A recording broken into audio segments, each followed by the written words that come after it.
Hello बच्चों, कैसे हैं आप लोग। आज हम लोग पढ़ने वाले हैं धातु, अधातु और उपधातु। काफ़ी लंबे समय बाद ये वीडियो पढ़ रही है इस चैनल पे।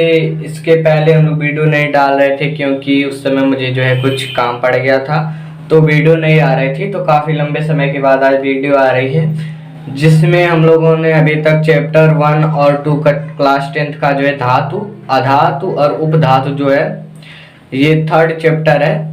और इसके पहले फर्स्ट सेकंड चैप्टर हम लोगों ने पढ़ रखा है, जो कि चैनल पर अवेलेबल है। फर्स्ट एंड सेकंड वीडियो हैं वो, जिसे आप जो है जाकर देख सकते हैं, चैनल पर चेक कर सकते हैं। तो चलिए आज हम लोग पढ़ेंगे मेटल, नॉन मेटल एंड सब मेटल। इसे क्या इंग्लिश में क्या कहते हैं, मेटल, नॉन मेटल एंड सब मेटल। और इसकी परिभाषा क्या है, देखिए। तत्वों के गुणों के आधार पर धातु, अधातु और उपधातु में वर्गीकृत किया गया है। ठीक, क्या है, तत्वों के गुणों के आधार पर धातु, अधातु और उपधातु में जो वर्गीकृत किया गया है, यानी जो तत्व हैं उनको उनके गुणों के आधार पर जो है धातु, अधातु और उपधातु में जो है वर्गीकृत किया गया है।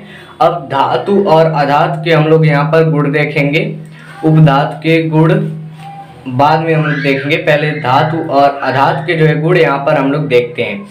तो देखिए, सबसे पहले आवेश की प्रकृति धातु और अधातुओं में कैसी होती है। तो यहाँ पर देखिए, धातुएं धनायन बनाने की प्रवृत्ति रखते हैं। जैसे यन्ने जो है एक इलेक्ट्रॉन जो है निकाल कर जो है धनायन बनाता है, और अधातुएं ऋणायन बनाने की प्रकृति रखती हैं। ए नहीं, ये है Cl, ए नहीं है, ये C है, यानी कि क्लोरीन। और ये क्या है, जो है इलेक्ट्रॉन जो है ग्रहण, धन यहाँ पर लगा है, यानी कि इलेक्ट्रॉन क्या है, ग्रहण कर रहा है। ये जो इलेक्ट्रॉन ग्रहण कर रहा है तो क्या हो जाएगा, ऋणायन हो जाएगा। ऋणायन क्यों हो जाएगा, मान लीजिए किसी से आप जो है पैसे ले रहे हैं तो आप कर्जदार हो जाएंगे। तो कर्जदार हो जाएंगे तो यानी इसका अर्थ होता है ऋणी। तो यहाँ पर क्या है, ऋण, यानी कि ये जो है ऋणी है, कर्जदार है, तो इस पे क्या लगा है, ऋण जो है ऋण आयन लगा है, तो इसे क्या पढ़ेंगे, ऋणायन। ठीक है। और यहाँ पर देखिए, ये मैं यहाँ पर इसको हाईलाइट कर देता हूँ क्योंकि ये अभिक्रियाएं जो हैं इम्पोर्टेंट हैं। अगर पूछिएगा धातु अधातु में अंतर लिखिए, अगर आप इसको उदाहरण के साथ में अगर लिख देंगे तो जो है बहुत ही अच्छे नंबर आप लोगों को मिलेंगे। तो चलिए आगे देखते हैं। अब हमने आवेश की प्रकृति देखा, अब देखते हैं आघात वर्धनीयता, यानी कि आघात वर्धनीयता यानी इसको चोट पहुंचाना। आघात मतलब चोट पहुंचाना। तो अगर धातु को हम लोग चोट पहुंचाएंगे तो क्या होगा, देखिए। धातुएं आघात वर्धनी होती हैं, अर्थात हथौड़े से पीटने पर ये टूटते नहीं, जैसे लोहा, तांबा, एल्युमिनियम। यानी कि जो धातुएं हैं वो आघात वर्धनी होती हैं। आघात वर्धनी मतलब उनको अगर चोट पहुंचाया जाए, अगर कोई जो है धातु है, लोहा है, तांबा है, एल्युमिनियम इत्यादि जो धातु हैं, इनको हथौड़े से अगर जो है चोट पहुंचाया जाए, पीटा जाए, तो क्या होती है, ये फैलती जाती हैं, ये टूटती नहीं हैं। काटा जाए तो ये कट जाती हैं, तोड़ा जाए तो ये जल्दी टूटती नहीं है। ठीक, इनको क्या है, काटा जा सकता है लेकिन जल्दी तोड़ा नहीं जा सकता। इनको पीटने पर जो है क्या होता है, इनको पीटने पर जो है ये फैलती चली जाती हैं। जैसे कोई लोहा है या फिर लोहा है, उसको पीट पीट के क्या है, इसको एकदम पतला कर दिया है तो क्या हो जाएगा, पतला हो जाता है। लोहे को पीट कर जो है बहुत से, जैसे कि कुल्हाड़ी वगैरह जो है, आरी कुल्हाड़ी वगैरह जो है बनाया जाता है। ठीक है। और तांबा, एल्युमिनियम, इसको भी आप लोग पीटेंगे तो क्या होगा, बढ़ता चला जाएगा। अधातु, ठीक है। अधातु क्या होता है, अधातु आघात वर्धनीय नहीं होती हैं, जैसे कार्बन, सल्फर इत्यादि। यानी जो है धातु में क्या क्या आते हैं, कार्बन, सल्फर इत्यादि जो है सभी गैसें आती हैं जो क्या है, अधातु हैं। जैसे नमक भी हो गया, उदाहरण में देख लीजिए, नमक क्या है, एक प्रकार का अधातु है। अगर नमक को पीटा जाए तो क्या होगा, वो छोटे छोटे टुकड़ों में टूट जाएगा। ठीक है। आगे देखिए, धात्विक चमक। अब धात्विक चमक धातु और अधातु में देखेंगे कैसा होता है। तो देखिए यहाँ पर लिखा है, धातुओं के पास एक विशेष चमक नहीं होता है। धातुओं के पास धातुओं के पास जो है एक विशेष चमक नहीं होता है, और अधातुओं के पास क्या होता है, अधातुओं के पास विशेष चमक नहीं होता है Br को छोड़कर। यानी जो है ब्रोमीन जो है इसके पास एक चमक होता है, और Br के पास क्या होता है, चमक होता है, और बाकी अधातुओं के पास जो है कोई चमक नहीं होता।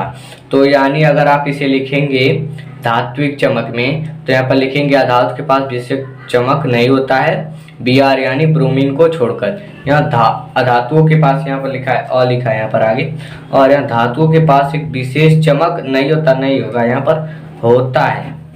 यहाँ पर क्या होगा, यहाँ पर होगा होता है,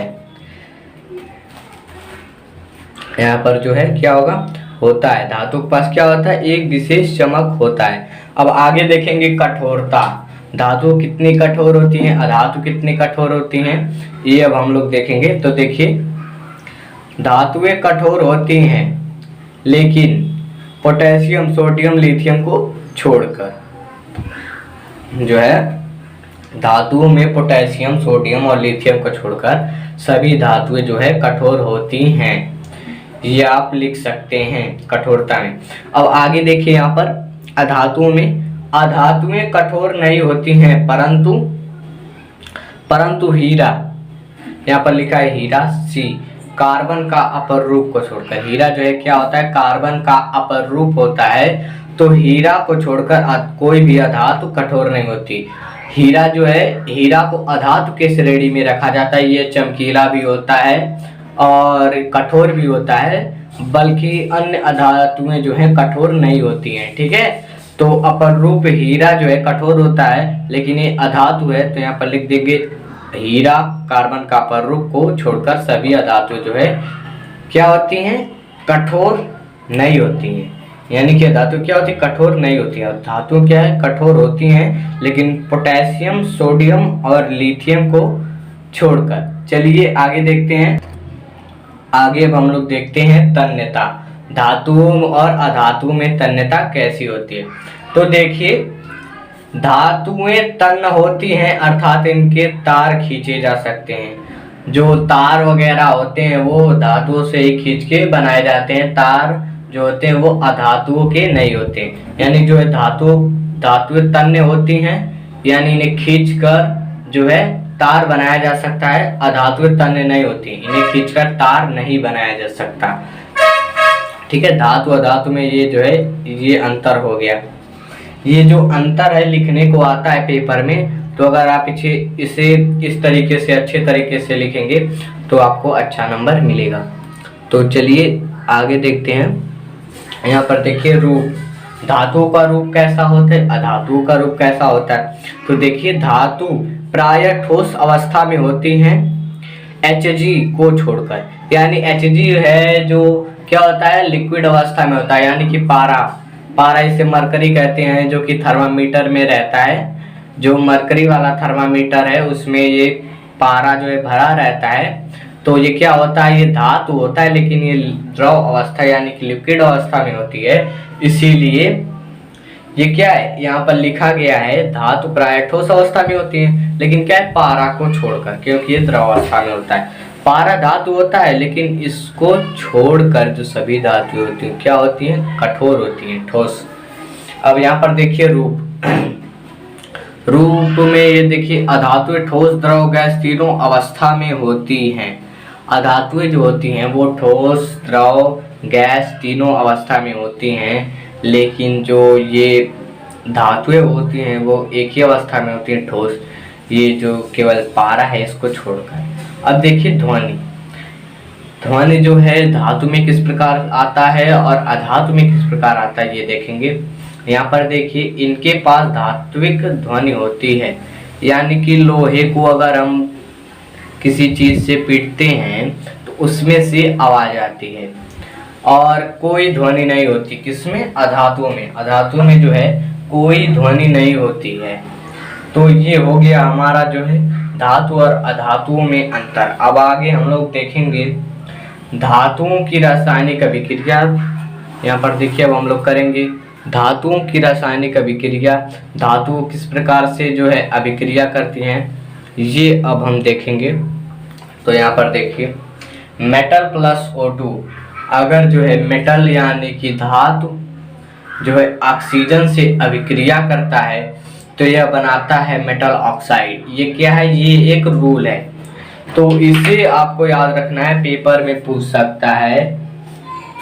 धातु अगर ऑक्सीजन से अभिक्रिया करता है तो क्या बनाता है, तो आप लोग लिख देंगे धात्विक ऑक्साइड, यानी कि मेटल ऑक्साइड बनाता है। कौन, मेटल जो है O2 से अभिक्रिया करके क्या बनाता है, मेटल ऑक्साइड।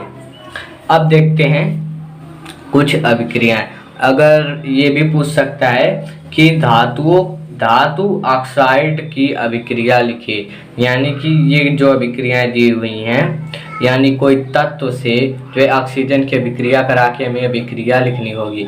यहाँ पर हमने कुछ तत्व लिया है, यहाँ पर देखते हैं Na प्लस O2। Na जो है अगर O2 से अभिक्रिया करेगा तो क्या बनाएगा, 2Na2O। 2Na2O ये क्यों बनाया, अगर आप हमारे पिछली फर्स्ट एंड सेकेंड चैप्टर की वीडियोस देखेंगे तो आपको समझ आ जाएगा ये Na2O क्यों बनाया। और यहाँ पर जो इसे संतुलित करने के लिए यहाँ पर 4 कर देंगे, 4Na। और यहाँ पर देखेंगे 2Zn प्लस O2, ये बनाएगा 2ZnO, यानी कि जिंक ऑक्साइड, इसे पढ़ेंगे सोडियम ऑक्साइड। सबके पीछे हम लोग क्या पढ़ेंगे, सोडियम, यहाँ पर हो जाएगा सोडियम ऑक्साइड, जिंक ऑक्साइड। और देखिए Cu यानी कि कॉपर, ये जिंक है ये सोडियम है, Cu यानी कि कॉपर, यहाँ पर 2 कर देंगे। पहले 2 नहीं करते हैं, जब अभिक्रिया हो जाता है उसके बाद देखते हैं दोनों पक्ष बराबर हैं या नहीं, तब उसके हिसाब से हम लोग 2 कुछ भी लिख सकते हैं, 2 या कुछ भी, मतलब जितना हमें ज़रूरत हो उसके बैलेंसी के लिए। तो यहाँ पर देखिए 2Cu plus O2, this gives, इस तीर को जो है यहाँ पर तीर लगा रहता है, इसे पढ़ते हैं दिस गिव्स, यानी क्या देगा, ये देगा 2CuO, यानी क्या देगा, क्या, कॉपर ऑक्साइड, इसे क्या पढ़ेंगे, कॉपर ऑक्साइड। और यहाँ पर देखिए मैग्नीशियम है, Mg इसका सूत्र होता है, और प्लस में O2 करेंगे, ऑक्सीजन से इसकी अभिक्रिया कराएंगे तो ये बना लेगा मैग्नीशियम ऑक्साइड 2MgO। ठीक है, आप लोग इसे अच्छे से पढ़ लें, इसको याद कर लें, उदाहरण है ये, ताकि आप लोग अच्छे से इन सबको याद रखें, इन सबको याद रखना जरूरी होता है। तो यहाँ पर देखिए Na और K वायु से क्रिया करके जलने लगते हैं, जिससे बचने के लिए केरोसिन के तेल में रखा जाता है। ये एक इम्पोर्टेंट बात है, देखिए क्या है, Na यानी कि सोडियम और जो है पोटेशियम, ये जो है सक्रियता श्रेणी में सबसे जो है ऊपर आते हैं, सबसे ऊपर ने मतलब ये ऊपर आते हैं, यानी कि ये बहुत अधिक सक्रिय होते हैं, ये किसी भी चीज़ से बहुत तेजी से अभिक्रिया करते हैं। और ख़ासकर हवा में अगर इस सोडियम को जो है हवा में रखा जाए तो ये तुरंत क्या होगा, जलने लगता है, हवा से अभिक्रिया करेगा और तुरंत क्या होगा, जलने लगेगा, यानी कि आग इसमें पकड़ लेगा। इसीलिए जो है इनको लैब में अगर रखा भी जाता है, यह जले ना, तो इसे जो है केरोसिन यानी मिट्टी के तेल में जो है इसे डुबा कर रखा जाता है, सोडियम और पोटेशियम को। इन्हें बाहर अगर निकाला जाता है तो इनसे जो है ऑक्सीजन से अभिक्रिया हो जाती है और क्या होता है, जो है ये जलने लगते हैं। क्या, इससे बचने के लिए केरोसिन के तेल में रखा जाता है। आगे देखिए धातुओं की सक्रियता का क्रम, मैंने बताया ये जो है बहुत सक्रिय होती हैं, धातु की सक्रियता का क्रम जो है, अब हम लोग देखते हैं अगले पेज पर क्या है धातु की सक्रियता का क्रम। तो धातु की सक्रियता का क्रम कुछ इस प्रकार से है। यहाँ पर देखिए सबसे फर्स्ट पर आता है लिथियम, फिर आता है पोटेशियम, फिर आता है बेरिलियम, फिर आता है सीरियम, फिर आता है कैल्शियम, फिर sodium, magnesium, aluminium, manganese, zinc, chromium, ferrous, cadmium, cobalt, nickel, tin, इसको Sn को जो है टीन पढ़ा जाता है, और फेरस यानी लोहा, हाइड्रोजन, कॉपर, Hg यानी जो पारा है, और Ag, Au, ये सभी जो धातु हैं। Ag, Au जो बहुत ही कम अभिक्रियाशील धातु हैं, Ag यानी कि जो है चांदी, और Au यानी मतलब सोना, सोना को आप लोग देखते होंगे बहुत ही कम जो है ये अभिक्रिया करता है। अगर सोना जो है सक्रिय धातु होता, सबसे सक्रिय धातु के श्रेणी में अगर इधर कहीं होता, ऊपर होता, तो ये जो है इसको उपयोग नहीं किया जा सकता था, क्योंकि ये जो है अगर अधिक सक्रिय हो जाएगा तो ये क्या होगा, जलने लग जाएगा और बहुत तेज़ी से ये क्या कर लेगा, क्रिया कर लेगा, जिससे इसे पहनना मुश्किल हो जाएगा। जबकि सोना यहाँ पर देखिए क्या है, सबसे नीचे है, इसलिए यह अभिक्रिया बहुत ही मंद गति से करता है। आप देखते होंगे कि आपकी जो मम्मी वगैरह जो सोना पहनती है उसमें अगर कुछ काले काले दाग पड़ जाते हैं तो सोनार के पास ले जाती हैं और एक्वारेजिया जो होता है उससे जो है वो रगड़ के उसे साफ करते हैं, ठीक है। और चांदी भी जो है धीरे धीरे जो है मतलब अभिक्रिया करता है, बहुत धीरे धीरे, जिससे क्या होता है, काला पड़ जाता है, जिससे भी साफ किया जाता है किसी एजी यानी कि चांदी को। ये जो है अभिक्रिया करके हवा और जो है सूर्य की रोशनी से अभिक्रिया करके ये काला हो जाता है, जिसे क्या है साफ कर दिया जाता है, जिससे पुनः वापस वैसे अपने रूप का हो जाता है। आगे देखिए ऑक्सीजन। ऑक्सीजन धातु, अधातु और उपधातु से अभिक्रिया करके किस प्रकार का उत्पाद देता है। तो देखिए ऑक्सीजन जो है धातु से अगर अभिक्रिया करे तो इसका उत्पाद क्षारीय होगा, और ऑक्सीजन यदि अधातु से अभिक्रिया करे तो उत्पाद अम्लीय होगा, और उपधातु से अभिक्रिया करे तो उभयधर्मी होगा, ठीक है, ना अम्लीय होगा ना क्षारीय होगा, उभयधर्मी होगा। यहाँ पर देखिए ऑक्सीजन की, आगे देखिए ऑक्सीजन की जो है तत्वों से किस प्रकार से अभिक्रिया हो रही है। यहाँ पर देखिए ऑक्सीजन अगर सोडियम पोटेशियम से अभिक्रिया करता है, क्या होता है, इसमें तीव्र अभिक्रिया होती है। मैंने बताया था कि जो है सोडियम पोटेशियम जो है बाहर नहीं रखे जाते हैं, अगर ये बाहर रहते क्या होते हैं, जलने लगते हैं। तो क्या करते हैं, तीव्र अभिक्रिया करते हैं, इसीलिए क्या है, जलने लगते हैं। और इसे किस तेल में डुबा कर रखा जाता है, मिट्टी के तेल में। ये सब याद करके रखे रहिए। देखिए ऑक्सीजन जो है अगर मैग्नीशियम, एल्युमिनियम, जिंक और पीबी यानी कि सीसा, इससे अगर अभिक्रिया करता है, क्या करता है, इसमें मंद अभिक्रिया करता है।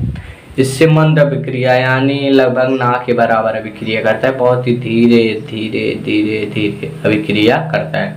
और ऑक्सीजन धातु ऑक्साइड की पतली परत बना लेता है। ऑक्सीजन क्या करता है, यहाँ पर अगर अभिक्रिया भी करता है धीरे धीरे धीरे, तो धातु ऑक्साइड की पतली परत बना लेता है। और जैसे कि अगर एल्युमिनियम है, इस पर जो है पतली परत बना लेता है, तो ये काला धीरे धीरे पड़ने लगता है, तो इसे साफ कर दिया जाता है। अब यहाँ पर देखिए Cu और Fe यानी कॉपर और फेरस, इससे अभिक्रिया करता है ऑक्सीजन, यानी जो हवा है इससे अभिक्रिया करता है।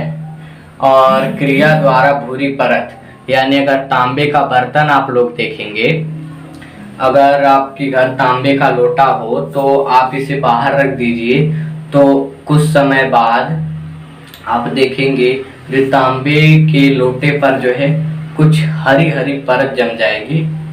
तो क्या होती है, वो क्या होती है, ऑक्साइड की परत होती है। ऑक्साइड की परत होती है जिसे रगड़कर साफ किया जा सकता है। और फेरस यानी लोहा, अगर लोहे की छड़ आप लोग देखे होंगे कहीं बाहर रखा होगा, या फिर आपके छत पे कहीं पर भी मतलब रखा होगा, कोई भी चीज़ लोहे की हो, इंजन, मशीन, कुछ भी हो, तो उस पर आप लोग देखेंगे कि जो है भूरी भूरी उस पर परत जम जाती है, ठीक है, भूरी भूरी परत जम जाती है, जिसे रगड़कर साफ किया जा सकता है, जिसे जो है पेंट पॉलिश लगाकर भी मतलब उसे बचाया जा सकता है। ये भी आगे हम लोग पढ़ेंगे कि इसे किस प्रकार बचाया जाता है कि इस पे जो है भूरी परत यानी ऑक्साइड की परत ना चढ़े। क्या जो है Cu और Fe पर भूरी परत चढ़ जाती है ऑक्साइड यानी ऑक्सीजन से क्रिया करने पर। यहाँ पर अब हम लोग देखेंगे Ag, Au और Pt यानी कि चांदी, सोना और प्लैटिनम, ये अभिक्रिया नहीं करते। मैंने बताया ये लगभग ना के बराबर अभिक्रिया करते हैं, ठीक है। अब आगे देखिए एनोडीकरण। ये क्या है? एनोड, यानी कि आगे इसमें पढ़ते हैं, देखिए क्या है। यह एल्युमिनियम पर मोटी ऑक्साइड बनाने की क्रिया है जो इसे संक्षारण से बनाती नहीं, यहाँ पर बचाती होगा, जो इसे संक्षारण से बचाते। यह बन गया, यहाँ पर आप लोग एडजस्ट कर लीजिएगा, 6 बना लीजिएगा। संक्षारण से बचाती है, जिसके लिए एल्युमिनियम को एनोड बनाकर, यानी एल्युमिनियम जो है इसको एनोड बनाकर H2SO4 विलयन में वैद्युत अपघटन कराने पर एल्युमिनियम पर ऑक्साइड की मोटी परत बन जाती है और रंगाई के बाद एल्युमिनियम चमकदार दिखाई देने लगती है। इसका मतलब क्या है? जो एनोडीकरण में क्या होता है, जो एल्युमिनियम है, एल्युमिनियम पर मोटी ऑक्साइड परत बनने की क्रिया है। ये एल्युमिनियम है, इस पे जो है ऑक्साइड से अभिक्रिया मंद गति में होती है। अभी हम लोगों ने ऊपर यहाँ पर पढ़ा, एल्युमिनियम में जो है ऑक्साइड की यानी ऑक्सीजन से अभिक्रिया मंद गति में होती है। तो इसे रोकने के लिए, ताकि जो है इस पे ऑक्साइड की परत ना चढ़े एल्युमिनियम पर, तो इसीलिए ऑक्साइड बनाने की क्रिया है जो इसे संक्षारण से क्या है? बचाती। संक्षारण यानी किसी धातु का जो है क्षरण यानी हनन हो, उसे क्या कहते हैं? संक्षारण कहते हैं। और यहाँ पर जो है एल्युमिनियम को संक्षारण से बचाने के लिए क्या करते हैं? एल्युमिनियम को एनोड बना देते हैं, यानी कि धनायन बनाकर, और H2SO4 यानी सल्फ्यूरिक अम्ल के जो है विलयन में वैद्युत अपघटन कराने पर एल्युमिनियम ऑक्साइड मोटी परत बन जाती है। जब इससे H2SO4 के विलयन में इसे डालते हैं और धनायन ऋणायन जो है वैद्युत यानी उसमें विद्युत प्रवाहित करते हैं, तो उसमें वैद्युत अपघटन अभिक्रिया होती है और उसके पश्चात एल्युमिनियम पर जो है क्या होती है? ऑक्साइड की मोटी परत बन जाती है और रंगाई के बाद जो है एल्युमिनियम जो है चमकने लगता है, चमकदार दिखाई देने लगता है। ठीक है, यानी कि क्या हो रहा है? प्रोसेस एल्युमिनियम को जो है संक्षारण से बचाने के लिए उस पे मोटी ऑक्साइड की परत चढ़ाने की क्रिया है। ठीक है, जिसके लिए एल्युमिनियम को एनोड बना देते हैं और H2SO4 मतलब के विलयन में, H2SO4 के विलयन में वैद्युत अपघटन कराने पर एल्युमिनियम पर जो मोटी परत चढ़ जाती है और इसे रंगाई के बाद चमकने लगती है ये मोटी परत, जिससे जो है संक्षारण उस पर नहीं होता है। इस पे एल्युमिनियम पर ये पेपर में आता है, एनोडीकरण को परिभाषित कीजिए, तो आप इस प्रकार इसे लिख सकते हैं। आगे देखिए धातुओं का जल से अभिक्रिया। धातुएं जो है जल से किस प्रकार अभिक्रिया करती हैं? तो देखिए धातुएं जल से अभिक्रिया करती हैं, परंतु कुछ धातुएं जल की अलग अलग अवस्था से अभिक्रिया करती हैं। अलग अलग अवस्था मतलब जल कितनी अवस्था में पाया जाता है? जल 3 अवस्था में पाया जाता है, ठोस, द्रव और गैस। यानी कि धातुएं जो हैं अभिक्रिया तो करती हैं और कुछ धातुएं जो है उसकी अलग अलग अवस्था से यानी ठोस, द्रव या गैस से अभिक्रिया करती है। तो यहाँ पर देखिए सबसे पहले यहाँ पर धातु है, ठीक, और धातु जो है साधारण जल से जो है धातु सोडियम, पोटेशियम, कैल्शियम, यानी सोडियम, पोटेशियम और कैल्शियम धातु जो है साधारण जल से अभिक्रिया करके क्या बनाती है? मेटल हाइड्रोक्साइड बनाती हैं। और जो है धातु एल्युमिनियम, फेरस, जिंक, ये धातुएं जो है गर्म जल से अभिक्रिया करती है क्या बनाती है? मेटल ऑक्साइड बनाती हैं। ये धातु गर्म जल से अभिक्रिया करके क्या बनाती है? Metal oxide. यहाँ पर भाप, मैग्नीशियम जो है भाप से अभिक्रिया करता है, यानी जल के गैसीय अवस्था से अभिक्रिया करता है और क्या बनाता है? हाइड्रोक्साइड बनाता है। और जो है धातुएं CuHg, Au, Ag, ये धातुएं जो है अभिक्रिया नहीं करती जल के तीनों अवस्था से। ये धातुएं जो है जल की तीनों अवस्था से ही अभिक्रिया नहीं करती, इनका कोई वास्ता नहीं है जल के साथ। तो आगे देखिए हम लोग को यहाँ पर कुछ समीकरण दिया हुआ है, देख लेते हैं। इन समीकरण को हम लोग देख लेते हैं। यहाँ पर देखिए मेटल प्लस H2O, मेटल यानी कि धातु को अगर जल से अभिक्रिया कराएंगे तो क्या बनेगा? मेटल हाइड्रोक्साइड, और प्लस H2 मेटल यानी धातु को जल से अभिक्रिया कराएंगे तो ये बनाएगा मेटल हाइड्रोक्साइड और H2। ठीक है, ये एक रूल है और इस रूल को हम लोग हाईलाइट कर देते हैं, इसको आप लोग याद कर लीजिएगा। पेपर में पूछ सकता है क्या होगा जब मेटल यानी धातु को जल से अभिक्रिया कराया जाए, तो आप लोग लिख देंगे कि धातु को जल से अभिक्रिया कराने के पश्चात मेटल हाइड्रोक्साइड यानी कि धातु का हाइड्रोक्साइड बनता है। ठीक है, यहाँ पर और जो है प्लस यानी कि और H2 गैस बाहर निकलता है। ये तीर है यानी कि ये क्या हो गया, गैसीय अवस्था में, यानी कि ये ऊपर जाएगा। ऊपर जाएगा तो इसका मतलब है कि ये गैस ही होगा ना, गैस ही ना जो है हवा में ऊपर उड़ जाता है। कोई ठोस या द्रव मतलब रहेगा वो तो ऊपर नहीं उड़ेगा, जो गैस होता है वही ऊपर उड़ता है। यानी स्थिर का मतलब क्या है, गैस। H2 गैस निकलता है, यानी मेटल और H2O की अभिक्रिया मेटल हाइड्रोक्साइड और H2 गैस निकलता है। आगे देखते हैं, यहाँ पर देखिए 2Na+2H2O, यानी कि जब सोडियम को जल से अभिक्रिया कराते हैं तो क्या बनाता है, सोडियम हाइड्रोक्साइड और प्लस में H2 जो है निकल जाता है। यानी ये रूल के साथ साथ हो रहा है अभिक्रिया।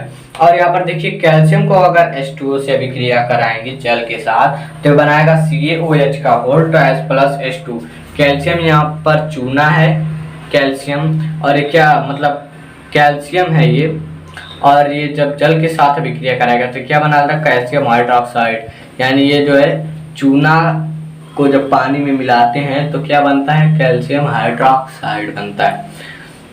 इसे पढ़ेंगे CaOH का होल ट्वाइस, यहाँ पर कुछ नहीं है, यहाँ पर काटा गया है ये Ca और फिर एक कोष्टक लगाकर 2 लिखा गया है, इसे क्या पढ़ेंगे, CaOH का होल ट्वाइस और प्लस में H2 गैस जो है बाहर निकल गया। यहाँ पर देखिए K है पोटेशियम, और इसको जल से अभिक्रिया कराएंगे तो बना देगा पोटेशियम हाइड्रोक्साइड और जो H2 गैस बाहर निकाल देगा। और यहाँ पर देखिए फेरस है, इसे अगर जल से जो है अभिक्रिया कराएंगे तो ये बना ले मतलब फेरस को जल से अभिक्रिया कराएंगे तो बना देगा Fe3O4 और 4H2O। ये देखिए यहाँ पर बना है फेरस, ये क्या बना है, फेरस ऑक्साइड, नहीं इसको फेरस ऑक्साइड नहीं पढ़ेंगे, ये क्या है Fe3O4, इसे पढ़ेंगे फेरिक ऑक्साइड, इसे फेरिक ऑक्साइड पढ़ेंगे। ये जो होता है ये लोहा जो है संचारित होने के पश्चात इसका सूत्र ये हो जाता है Fe3O4 और प्लस में H2 गैस जो है बाहर निकल जाती है। सॉरी, यहाँ पर देखिए Al जो है एल्युमिनियम अगर जल से अभिक्रिया करता है तो बना लेता है Al2O3 प्लस में H2। अब आगे हम लोग देखते हैं, आगे देखिए यहाँ पर देखिए मेटल और डाइल्यूट एसिड, ये लिखा है DIL एसिड, इसका मतलब होता है क्या, डाइल्यूट। इसे मैं हाईलाइट कर देता हूँ, इसे इन सूत्रों को आप लोग याद रखिएगा, इनके साथ ही जो है ये समीकरण जो है हल होंगे। यानी कि अगर मेटल है धातु, उसको अगर डाइल्यूट एसिड यानी अम्ल से अभिक्रिया कराएंगे तो बनाएगा साल्ट प्लस H2O, यानी कि लवण और H2 यानी गैस बनाएगा, H2 नहीं H2 बनाएगा, यानी लवण और हाइड्रोजन गैस बनाएगा। तो यहाँ पर देखिए फेरस यानी कि लोहे को जो है HCl जो कि अम्ल है हाइड्रोक्लोरिक अम्ल, इसके साथ अभिक्रिया कराएंगे तो बनाएगा Fe2 फेरस क्लोराइड और यहाँ पर H2 गैस जो है बाहर निकल जाएगा और Mg प्लस HCl ये बना लेगा MgCl2। इसे क्या पढ़ेंगे, मैग्नीशियम क्लोराइड और प्लस में H2 जो है गैस बाहर निकल जाएगा। इन अभिक्रियाओं को आप लोग याद कर लीजिएगा। और देखिए Al प्लस HCl, Al को जब HCl के साथ अभिक्रिया कराएंगे तो बनाएगा AlCl3 प्लस 3H2। इसे क्या पढ़ेंगे, एल्युमिनियम क्लोरेट। और यहाँ पर देखिए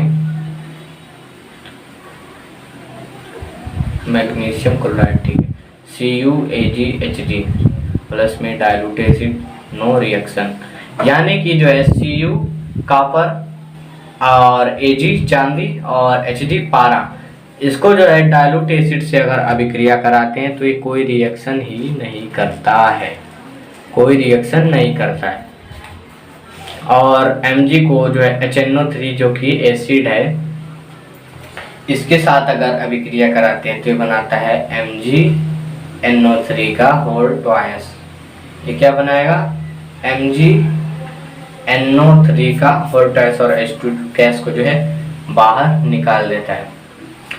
और मेटल प्लस HNO3 ये देता है साल्ट H2O, N2O, NO और NO2।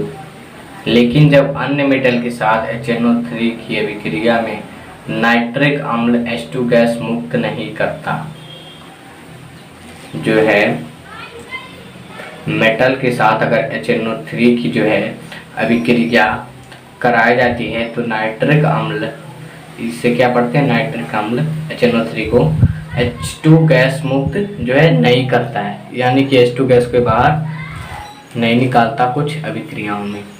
अब देखिए, अब हम लोग पढ़ेंगे अम्लराज, एक्वारेजिया। एक्वारेजिया क्या है?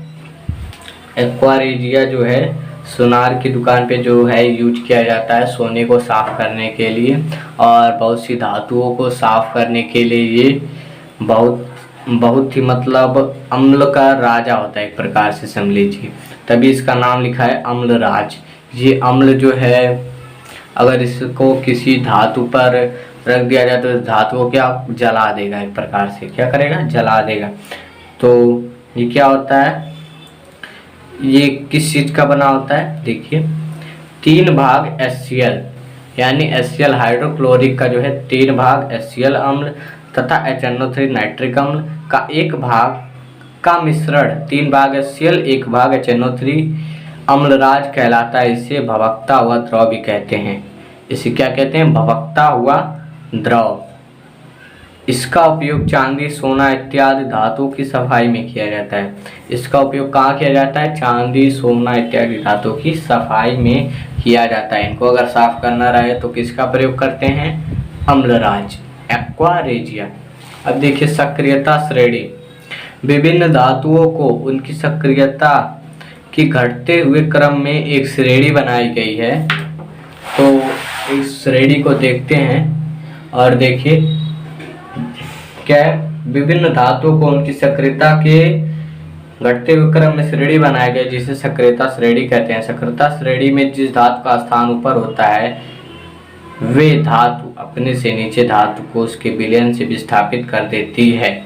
यानी जो कुछ धातुएं हैं वो सक्रियता की श्रेणी में जो है अपने से नीचे वाले धातु को विस्थापित कर देती हैं। अभी उदाहरण के द्वारा हम लोग देखेंगे। देखिए यहाँ पर है काना का मग आयल जा फेंक बाका चांदी सेम, यानी कि जो है क्या है, ये एक प्रकार से सूत्र है। काना यानी क हो गया, ना मतलब सोडियम हो गया Na, और क मतलब कैल्शियम हो गया, मग Mg हो गया, आयल Al होगा, जा Z हो गया, फेक Fe, क बा यानी कि कैल्शियम। यहाँ पर देखिए फे मतलब हो गया यहाँ पर फेरस, क बा यहाँ पर क बा मतलब हो जाएगा Pb, और का Cu चांदी यानी Ag, सेम यानी Au। ठीक है, सेम मतलब क्या होगा? Au यानी कि potassium, sodium, calcium, magnesium, aluminium, zinc, ferrous, Pb और Cu Ag Au, यानी कि जो है ये अपने से नीचे वाली धातु को विस्थापित कर देंगी अभी अपने विलयन में। यानी कि जो है पोटेशियम सोडियम को विस्थापित कर सकता है, और सोडियम जो इन सब धातुओं को विस्थापित कर सकता है, पोटेशियम इन इससे नीचे सभी धातुओं को विस्थापित कर सकता है। मैग्नीशियम कैल्शियम को विस्थापित नहीं कर सकता इस तरफ की धातुओं को, और मैग्नीशियम इस तरफ की धातुओं को विस्थापित कर सकता है। और यहाँ पर आगे हम लोग देखते हैं धातु का अधातुओं के साथ जो है अभिक्रिया। धातुएं जो है अधातुओं के साथ अभिक्रिया किस प्रकार से करते हैं? देखिए, चूंकि धातु इलेक्ट्रॉन त्याग कर धनायन बनाने की प्रवृत्ति रखते हैं। धातु क्या होते हैं? धातु इलेक्ट्रॉन जो है त्यागते हैं तो क्या बनाते हैं? धनायन। वे होते हैं धातुएं। तथा धातु इलेक्ट्रॉन ग्रहण करके ऋणायन बनाने की प्रवृत्ति रखते हैं। और ये विपरीत आयन परस्पर एक दूसरे से जुड़कर आयनिक यौगिक का निर्माण करते हैं, जैसे NaCl। Na का जो परमाणु क्रमांक क्या होता है 11 और 2 8 है कि अगर इसे तोड़ेंगे तो एक यहाँ पर जो है इसका बैलेंसी हो गया, ये क्या करता है निकाल देता है। और क्लोरीन देखिए इसका 17 होता है, ये 2 8 7, ठीक 2 8 7 और Na प्लस जो है इसमें 2 8 हो जाता है और क्लोरीन में 2 8 8 हो जाता है। यहाँ पर 7 जो है यहाँ एक इससे ले लेता है, यानी सोडियम क्लोरीन की अभिक्रिया कराएंगे तो धनायन हो जाएगा, ये ऋणायन हो जाएगा और एक तत्व जो है बन जाएगा। इसे क्या कहेंगे आयनिक यौगिक। अब देखिए यहाँ पर क्या है, सोडियम अगर क्यों त्याग ही रहा है, त्याग क्यों रहा है सोडियम, सोडियम इसलिए त्याग रहा है क्योंकि यहाँ पर देखिए एक इसके पास है, अगर जो है परमाणु के नियम के अनुसार एक कोष में पहले कोष में 2 फिर 8 फिर इसमें 8 हो सकते हैं, लेकिन 2 8 18 32 इस प्रकार से होता है और 2 8 18 32 होता है। तो यहाँ पर देखिए अगर जो है सोडियम ये एक इसका जो है ये इसके एक कोष में तीसरे कोष में एक इलेक्ट्रॉन है, अगर ये इसे त्याग दे तो इसको जो है ज़्यादा जो है एनर्जी नहीं खत्म करना पड़ेगा, बहुत ही कम एनर्जी में जो है ये आराम से एक को त्याग सकता है। लेकिन क्लोरीन जो है अगर 2 8 यहाँ पर 7 है, इसमें कितने की जरूरत है, एक की जरूरत है तीसरे कोष में, तो अगर ये 7 इलेक्ट्रॉन त्यागता है तो इससे बहुत एनर्जी की आवश्यकता पड़ेगी जो इसके पास नहीं है, तो यानी ये 7 त्याग नहीं सकता। तो क्या करता है, तो ये एक ग्रहण कर लेता है और सोडियम इसको एक दे देता है, ये 2 8 हो जाता है, जो कि 2 8 इसका जो है कोष पूर्ण हो जाता है, 2 8 और इसका भी कोष जो है पूर्ण हो जाता है। और यहाँ पर सोडियम जो है एक क्लोरीन को दे देता है और क्लोरीन एक ग्रहण करके 2 8 8 बना लेता है और एक त्याग करके 2 8 बना लेता है और इस प्रकार क्या बन जाता है NaCl, यानी कि सोडियम क्लोराइड, यानी कि आयनिक यौगिक। अब आगे देखते हैं, यहाँ पर अब हम लोग देखेंगे आयनिक यौगिक। आयनिक यौगिक के जो है गुणधर्म अब हम लोग देखेंगे। इनका जो है भौतिक गुण ठोस होता है जो कठोर एवं भंगुर होते हैं। आयनिक यौगिक अभी हम लोगों ने देखा NaCl बना है, वो क्या था आयनिक यौगिक। और NaCl किसको कहते हैं, नमक को कहते हैं। नमक क्या होते हैं, कठोर होते हैं। भंगुर का अर्थ क्या है, अगर नमक को जो है मतलब पीटा जाए तो क्या होता है, टूट जाता है, तो इसे क्या कहेंगे भंगुर होते हैं, उसे क्या कहेंगे तब भंगुर कहेंगे। इनका भौतिक रूप ठोस होता है तथा जो कठोर एवं भंगुर होते हैं। नमक जो है कठोर होता है और उसे पीटने पर जो है फैलता नहीं, वो टूट जाता है, तो इसे क्या कहेंगे भंगुर। और दूसरा देखिए, इनका गलनांक एवं क्वथनांक उच्च होता है। ये जो होते हैं आयनिक यौगिक, ये क्या होते हैं बहुत ही उच्च जो इनका गलनांक क्वथनांक होता है, यानी इनको अगर गलाया जाए तो बहुत ही उच्च ताप करना पड़ेगा। इन्हें अगर खौलाया जाए तब भी इनके लिए बहुत ही उच्च ताप करना पड़ेगा, यानी ये बहुत ही उच्च ताप पर जो है पिघलते हैं। और थर्ड देखिए कि जल में घुलनशील होते हैं। जैसे देखिए नमक जो है जल में क्या होता है, घुल जाता है, परंतु पेट्रोल या कैरोसिन में घुलनशील होते हैं। अगर नमक को आप तेल में डालेंगे तो देखिएगा ये जल्दी से घुलते नहीं हैं। इनका जलीय विलयन विद्युत का सुचालक होता है और ठोस अवस्था अचालक होता है, यानी कि कुचालक। सुचालक क्या होता है, इनका जलीय विलयन, यानी कि अगर आप पानी में जो है एक प्रैक्टिकल कीजिएगा, आप लोग घर पर ये न कीजिएगा, वीडियो यूट्यूब पर सर्च करके देख लीजिएगा। ये जो है अगर जो है पानी में किसी बर्तन, अगर हम किसी पात्र में प्लास्टिक के पात्र में पानी लें और इसमें तार को डालें, ठीक है, एक तार कनेक्ट कर दें और एक तार को जो है बल्ब सेट कर दें, उसमें बल्ब से बोर्ड में एक तार कनेक्ट कर दें और दूसरे तार को बीच में से काट दें, और जो है दोनों तार होते हैं जो उनके दोनों सिरे होते हैं। यहाँ पर आप लोग देखिए ध्यान से, अगर अब हम लोग क्या ले लें, एक ले लें बल्ब, ठीक, और यहाँ पर एक बोर्ड ले लें, ठीक, एक बोर्ड से हम लोग 2 तार ले लिए, इसमें बल्ब में एक कनेक्ट कर दिए तार, ठीक, और यहाँ पर एक तार लेते हैं, इनको बीच में से क्या कर दें, काट दें। यहाँ पर हम लोग पात्र लेते हैं किसी प्लास्टिक का और इसमें हमने पानी भर दिया, ठीक है, इसमें हमने पानी भर दिया, इस तार को हमने इसमें डाल दिया, इस तार को हमने इसमें डाल दिया और इसमें पानी जो भरा है, तो क्या होगा, ये बल्ब अगर स्विच यहाँ से ऑन करते हैं ऑन करते हैं तो क्या होगा, ये बल्ब जलेगा नहीं। और अगर इसमें जो है नमक डाल देते हैं तो क्या होगा, ये ऑन करने पर क्या होगा, बल्ब जलने लगेगा। ऑन करने पर क्या होगा, ये बल्ब जलने लगा। यानी कि क्या है, इनका जली विलयन विद्युत का सुचालक होता है और ठोस अवस्था अचालक होता है। यानी नमक को अगर आप जल में डालते हैं तो क्या होता है, क्या होता है, ये जो है बिजली का जो है क्या हो जाता है, सुचालक हो जाता है। और ठोस अवस्था यानी बिना जल में डाले कैसा होता है, बिजली का कुचालक होता है। ठीक है, यानी कि अगर इसमें बिजली प्रवाहित की जाए इसकी ठोस अवस्था में तो बिजली प्रवाहित नहीं होगी। आगे देखिए खनिज, धातु और अधातु में हमें पढ़ना है टॉपिक खनिज। खनिज ये जो है पेपर में बहुत बार पूछा गया, खनिज क्या होते हैं, अयस्क क्या होते हैं, गैंग या धात्री क्या होती हैं। तो इसे हम लोग हाईलाइट कर लेते हैं, इसे हमने हाईलाइट कर लिया है। तो देखिए इनकी खनिज किसे कहते हैं। देखिए प्रकृति में या पृथ्वी के भूपर्पटी में, इसकी परिभाषा क्या है, प्रकृति में या पृथ्वी के भूपर्पटी में पाए जाने वाले तत्व या यौगिक को खनिज कहते हैं। तत्व या यौगिक कुछ भी हो जो प्रकृति या पृथ्वी के भूपर्पटी में पाए जाते हैं उसे क्या कहते हैं, खनिज कहते हैं। ठीक है, क्लियर हो गया।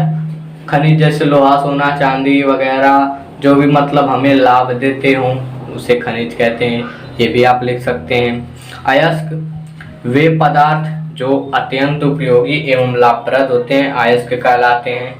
जैसे कॉपर का अयस्क, यहाँ पर हम इसे पहले हाईलाइट कर लेते हैं अच्छे से। अगर हाईलाइट कर लेंगे, ये जो है पेपर में आता है इसलिए हमने इसे हाईलाइट कर दिया। अब आगे देखिए, वे पदार्थ जो अत्यंत उपयोगी एवं लाभप्रद होते हैं अयस्क कहलाते हैं। यानी कि जो खनिज है इसको जब निकाला जाता है तो इसके साथ जो है कुछ अशुद्धियाँ निकलती हैं, तो वो इन अशुद्धियों को अलग किया जाता है। तो जो इसमें लाभप्रद वस्तुएं होती हैं, जैसे कॉपर का अयस्क, कॉपर पायराइट, कॉपर का अयस्क उसमें से जो निकलता है उसे क्या कहते हैं, कॉपर पायराइट। ये जो लाभप्रद होते हैं तो इन्हें क्या कह देंगे, इन्हें कह देंगे हम लोग अयस्क। अब देखिए गैंग या अधात्री, खनिज निकालेंगे तो उसमें क्या होंगी, कुछ अशुद्धियाँ होंगी। तो अयस्क में उपस्थित अशुद्धियों को रेत वगैरह, कंकड़ पत्थर, गैंग या अधात्री कहते हैं।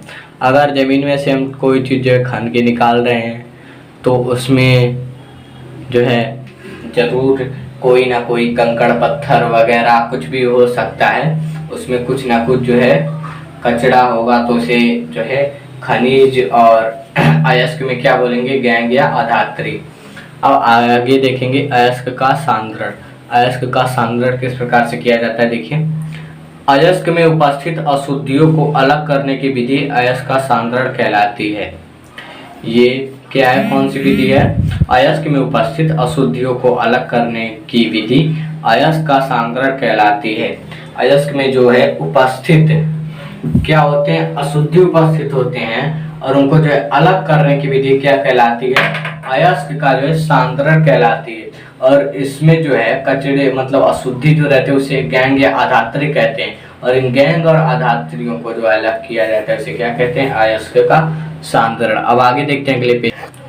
आगे भर्जन और निस्तापन। तो निस्तापन देखिए पेपर में भर्जन और निस्तापन बहुत अधिक बार पूछा गया, तो इसे तो आप रट ही लीजिए या फिर मैं समझाऊं तो इसे अच्छे से समझ लीजिए और याद कर लीजिए। तो देखिए अयस्क को वायु की नियंत्रित मात्रा में गर्म करने की विधि निस्तापन कहलाती है। जो निस्तापन होता है अयस्क को वायु की नियंत्रित मात्रा में अगर हम इसे गर्म करते हैं तो क्या कहलाता है, ये निस्तापन कहलाता है। यानी अगर हम जिंक कार्बोनेट को निस्तापित यानी वायु को नियंत्रित करके अगर गर्म करते हैं तो क्या निकलता है, जिंक ऑक्साइड, और प्लस में क्या निकलेगा, CO2 निकलेगा, और इसे क्या कहेंगे, निस्तापन कहेंगे, जो कि पेपर में बहुत अधिक बार पूछा गया। और निस्तापन से कार्बोनेट अयस्कों का निस्तापन किया जाता है। जो है अयस्क दो प्रकार से आ जाते हैं, कार्बोनेट अयस्क आ जाते हैं और एक चलिए उसको बाद में बताएंगे, याद नहीं आ रहा है अभी। और आगे देख लीजिए पहले भर्जन रोस्टिंग। यहाँ पर देखिए किसी अयस्क को वायु की उपस्थिति में अधिक ताप पर गर्म करने की क्रिया भर्जन कहलाती है। इसमें वायु की नियंत्रित मात्रा में जो है कम ताप पर गर्म किया जा रहा था निस्तापन में, और यहाँ पर भर्जन में जो है वायु की अधिक मात्रा में जो है अधिक ताप पर गर्म किया जा रहा है, तो इसे क्या कहेंगे, भर्जन कहेंगे। हाँ, यहाँ पर देखिए इसे क्या होता है, इसमें जो है निस्तापन में कार्बोनेट अयस्कों का जो है निस्तापन किया जाता है, और यहाँ भर्जन में जो है सल्फाइड अयस्कों का मतलब भर्जन किया जाता है।